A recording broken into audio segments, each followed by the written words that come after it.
As things evolve with this pandemic, we have needed to evolve as well. And we, like many other organizations, went into an easy phase of washing your hands and signage. And now we've had to pivot our operations. We've had to change how we hand out food to individuals who are experiencing poverty. And now we've gone to another stage, which means that we are making sure that there is a pretty significant separation between those who are working within the building and those who are outside the building. We've had to split up shifts. Basically it's all hands on deck. The way that most food banks in the city work is a shopping model. So individuals who self-identify as saying, hey, I need to make use of a food bank, they would come in and they'd be given a certain number of points. And they would say, I'd like to spend 5 points on soup or 10 points on carrots. Things are changed right now, and it means that we need to send food out that has been pre-packaged. We are actually serving food outside of our facility where we can have people more spaced apart.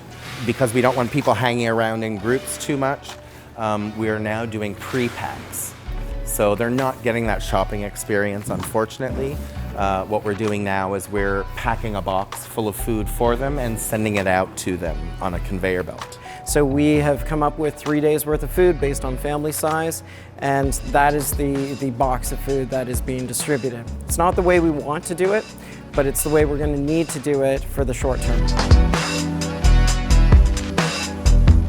So Daily Bread gives all of its member agencies food that is determined to have a certain percentage of the nutritional requirements that an individual needs. We will then divide that product up and try to evenly distribute it as much as we can to 150 families, knowing that's our average.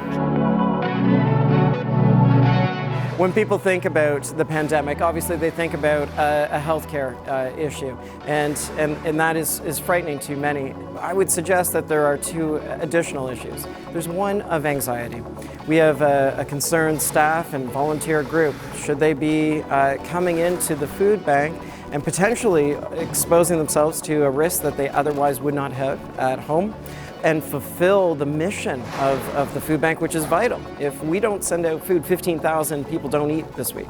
There's also a financial issue. As the markets turn more dramatically day by day, as individuals whose businesses have had to shut, as servers in restaurants no longer have a paycheck, that is where the food bank needs to come in and say, we're here for you. We will help you during this gap, during this difficult time in your life.